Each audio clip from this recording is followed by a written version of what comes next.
Hello guys की हाल चाल सारे स्वागत है एक और नवे कैन के ब्लॉग ਦੇ ਵਿੱਚ ਤੇ ਹੋ ਅੱਜ ਮੈਂ ਤਵੀਆਂ ਧੋਣ ਆ। ਇਧਰ ਦੇਖੋ ਆ ਮੈਂ ਤਵੀਆਂ ਧੋਣ ਆ। ਜਿਹੜੀ ਮਸ਼ੀਨ ਆ ਤੇ ਆ ਸਾਡੀ ਮਸ਼ੀਨ ਆ। ਇਹਦੇ ਨਾਲ ਪਾਣੀ ਤੇ ਆ ਜੋ ਪਾਣੀ ਆਉਂਦਾ ਦੋ ਵੱਟਾਂ ਬਣਾਉਣਾ ਸਾਡਾ। ਇਧਰ ਦੇਖੋ ਮੈਂ ਤਵੀਆਂ ਧੋਣ ਆ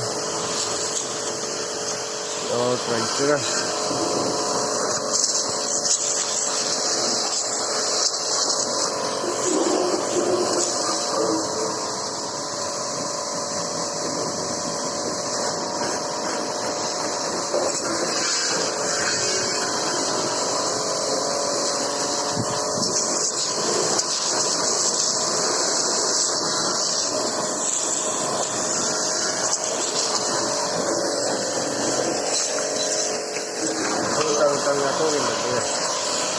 हेलो गाइस तवियां मैं धो रहा।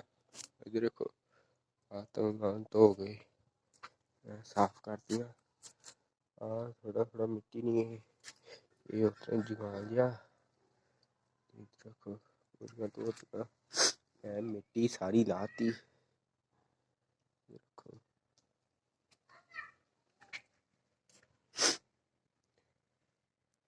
सारियां तवियां धो गया हूँ ते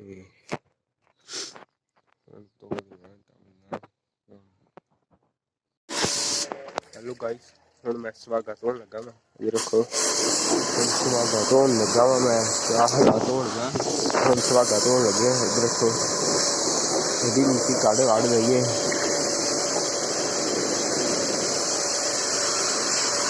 देखो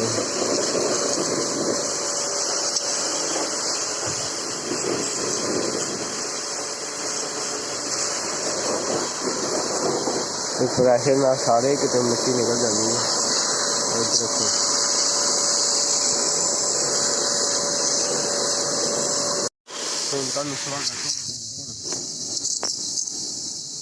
धो के हल्ला सुहागा तवियां धो के सुहागा धो के बाहर आ गया। देखो शामा पै गया सूरज डुब्बा लाल होया। इधर देखो थे पाऊ फुल कणक बीजन दे आ।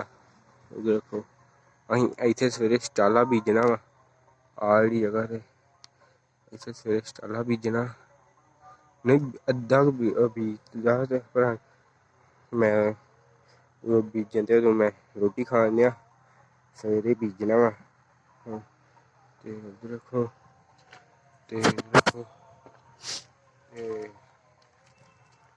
हूँ मैं इतना बाहर तो फिरना आया।